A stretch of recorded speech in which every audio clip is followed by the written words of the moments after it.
Basi mpendwa mtazamaji, watu wanapenda kuvaa mavazi ya aina mbalimbali.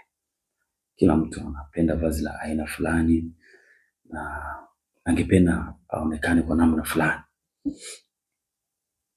Na katika ulimwengu wa sayansi na teknolojia kuna fashion za aina mbalimbali ambazo zinazidi kubuniwa siku baada ya siku. Mtu anaweza akavaa nguo ambayo inampendeza yeye na akafurahi kwamba ameivaa, na angependa pia watu waone kwamba anaonekana kwa namna hiyo. Na katika ulimwengu wa sayansi na teknolojia na ulimwengu wa utandawazi, basi unaweka mambo yaweze kuwa huru, kila mtu aweze kuwa huru kufanya analolitaka. Lakini sasa swali msingi, wakati wa ibada watu wavae mavazi gani? Hilo swali msingi ambalo tunaulizwa.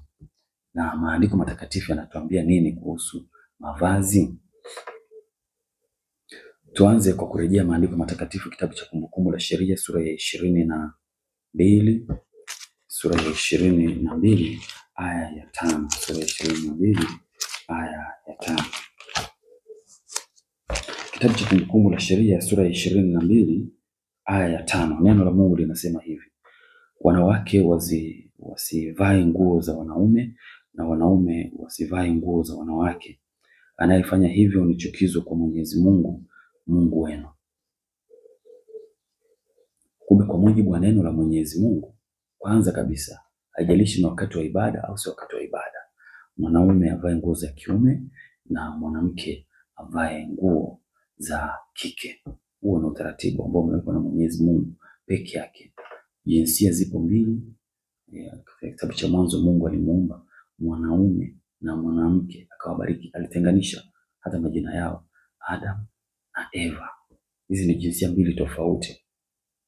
Mungu akawabariki, akawaambia mkazaliane muijaze dunia, kitabu cha Mwanzo sura ya 1 aya 27. Hivyo basi katika swala la kuvaa mavazi, mwanaume avae mavazi ya kiume na mwanamke avae mavazi ya kike. Sasa wakati wa ibada kuna tofauti pia. Yule anayeongoza ibada na waamini, mavazi yao pia yako tofauti.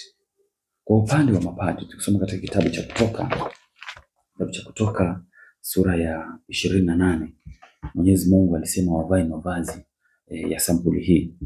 Nawe Mose umlete kwangu, sura ya 28 ya kitabu cha Kutoka aya 1 hadi ya 5. Nawe Mose umlete kwangu Aroni ndugu yako pamoja na wanawe, Nadabu, Abihu, Eleazari, Ithamari. Utawateua miongoni mwa Waisraeli ili wanitumikie kama makuhani. Utamshonia ndugu yako Aroni mavazi matakatifu ili apate kuonekana mwenye utukufu na uzuri. Waagize mafundi wote ambao nimewapa maarifa wamtengenezee Aroni mavazi ili awekwe wakfu kwa ajili ya kazi ya ukuhani. Waambie wamtengenezee vitu vifuatavyo: kifuko cha kifuani, kizibao, kanzu, joho iliyonakishiwa, kilemba na mshipi. Aroni nduguyo na wanawe watayavaa ili wanitumikie kama makuhani. Hao mafundi watatumia sufu ya rangi ya buluu, zambarau na nyekundu na nyuzi za dhahabu kwa kitani safi iliyosokotwa. Kumbe kwa upande wa makuhani au mapadri, mavazi yao Mungu mwenyewe alimwambia Musa amwambie Aroni, ambaye alikuwa ni kuhani, pamoja na wanawe Aroni, makuhani ambao baadaye sasa walikuwa ni Walawi. Na katika enzi zetu hizi sasa sio lazima atoke katika kabila fulani. Kwa mujibu wa kitabu cha Waebrania sura ya 5 aya ya 1, kila kuhani anatoka kati ya watu kwa ajili ya mambo ya kimungu, na anapaswa kujiombea mwenyewe na kuwaombea watu wengine katika sadaka ambayo anamtolea Mwenyezi Mungu. Kwa hiyo basi yeye kuhani atavaa mavazi hayo ambayo yameandikwa hapa. Ndio maana tunamuona padri akiwa amevaa mavazi ya sampuli ile. Ni neno la Mwenyezi Mungu lenyewe limesema avae hivyo. Lakini kwa waamini wengine wavae mavazi gani? Paulo alitoa utaratibu katika waraka wa kwanza wa Mtume Paulo kwa Korinto sura ya 11 aya ya 4 hadi ya 6, na tutaangalia pia aya ya 13 hadi ya 16 ya waraka wa kwanza wa Mtume Paulo kwa Wakorinto. Waraka wa kwanza Mtume Paulo kwa Wakorinto sura ya 11 aya ya 4 hadi ya 6. Waraka wa kwanza Mtume Paulo kwa Wakorinto sura ya 11 aya ya 4 hadi ya 6, neno la Mwenyezi Mungu linasema hivi: basi kila mwanamume anayesali au anayetangaza ujumbe wa Mungu huku amefunika kichwa chake, huyo anamdharau Kristo. Na mwanamke akisali na kutangaza ujumbe wa Mungu bila kufunika kichwa chake, anamdharau mumewe. Anayefanya hivyo ni sawa na mwanamke aliyenyoa kichwa chake. Mwanamke asiyefunika kichwa chake afadhali anyoe nywele zake, lakini ni aibu kwa mwanamke kukatwa nywele zake au kunyolewa. Basi afadhali afunike kichwa chake. Alafu mstari wa 13 hadi wa 16. Amueni wenyewe, je, inafaa mwanamke kumwomba Mungu bila kuvaa kitu kichwani? Hata maumbile yenyewe huonesha wazi kwamba kwa mwanamume kuwa na nywele ndefu ni aibu kwake mwenyewe, lakini kwa mwanamke kuwa na nywele ni heshima kwake. Nywele zake ndefu amepewa ili zimfunike. Kama mtu anataka kuleta ubishi juu ya jambo hili, basi na ajue kwamba sisi hatuna desturi nyingine, wala makanisa ya Mungu hana desturi nyingine. Kwa hiyo kwa mujibu wa neno la Mwenyezi Mungu, huo ndio utaratibu. Sitaki kufafanua kiundani zaidi, lakini huo ndio utaratibu. Lakini tujiulize swali moja, mwanamume au mwanamke ataenda motoni kwa vile tu hajafanya haya ambayo yameandikwa hapa? Maana huo ni utaratibu ambao umewekwa kwa ajili ya kutunza heshima na nidhamu wakati wa ibada. Tena ni wakati wa ibada, wakati wa sala. Mtakatifu Paulo hapa alikuwa anazungumzia mazingira ya sala, sio mazingira mengine, wakati wa sala. Lakini hata hivyo ni jambo jema mtu kujistahi hata mazingira mengine, sio tu wakati wa sala. Je, mambo haya ndio atakayomfanya mtu aende mbinguni? Kuna mambo mengine ambayo mtu akiyatenda ni mabaya zaidi, na hayo ndio atakayompeleka motoni.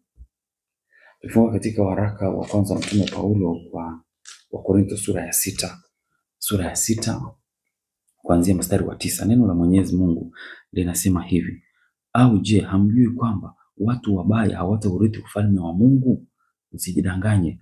Watu wanaoishi maisha ya uasherati, wanaoabudu sanamu, wazinzi au walawiti, wezi, wachoyo, walevi, wasengenyaji, wanyang'anyi, hao wote hawatashiriki ufalme wa Mungu.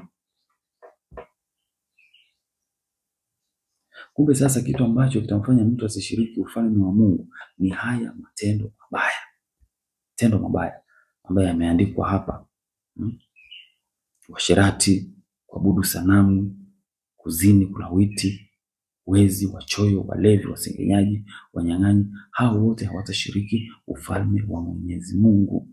Na Mtakatifu Paulo amerudia mambo haya katika waraka wa mtume Paulo kwa Galatia, ile sura ya 5, aya ya sura ya 5, waraka wa mtume Paulo kwa Galatia sura ya 5 kuanzia aya 19 na kuendelea. Basi matendo ya kidunia yanajulikana: uzinzi, uasherati, ufisadi, kuabudu sanamu, uchawi, uadui, ugomvi, wivu, hasira, uchoyo, mabishano, mafarakano, husuda, ulevi, ulavi na mambo mengine kama hayo. Na waambieni tena, kama nilivyokwisha sema, watu wanaotenda mambo hayo hawataupata ufalme wa Mungu uwe wao. Hitimisho. Ndugu zangu, kuvaa kwa staha ni jambo la hekima na la busara. Na kuvaa huko kwa staha hakumpeleki mtu mbinguni. Ni lazima aishi kwa mujibu wa amri za Mwenyezi Mungu. Na hata anapoomba, sio kwamba tu avae vizuri aombe basi Mungu atamjibu sala zake. Kama mwanamke amefunika kichwa, basi akiomba atajibiwa sala zake. Kama mwanaume hajavaa kofia wakati wa ibada, akiomba atajibiwa sala zake. Hapana. Kuzishika amri za Mwenyezi Mungu. Neno la Mwenyezi Mungu katika kitabu cha Mithali sura 28 aya 9. Kitabu cha Mithali sura 28 aya 9. Mtu ambaye amegeuza sikio lake asisikie sheria ya Mwenyezi Mungu, huyo hata sala zake ni chukizo mbele ya Mwenyezi Mungu. Kitabu cha Mithali sura 28 aya ya 9. Kitabu cha Mithali sura 28 aya 9. Lakini hata kitabu cha Nabii Isaya sura ya 1, kitabu cha Nabii Isaya sura ya 1 aya 15 hadi ya 20, mnaomba hampati, kwa sababu hamjatubu makosa yenu, pale ambapo mmeenda kinyume na amri za Mwenyezi Mungu. Tusome kitabu cha Mithali sura 28 aya ya 9. Anayekataa kuisikia sheria ya Mungu, huyo hata sala yake ni chukizo kwa Mungu.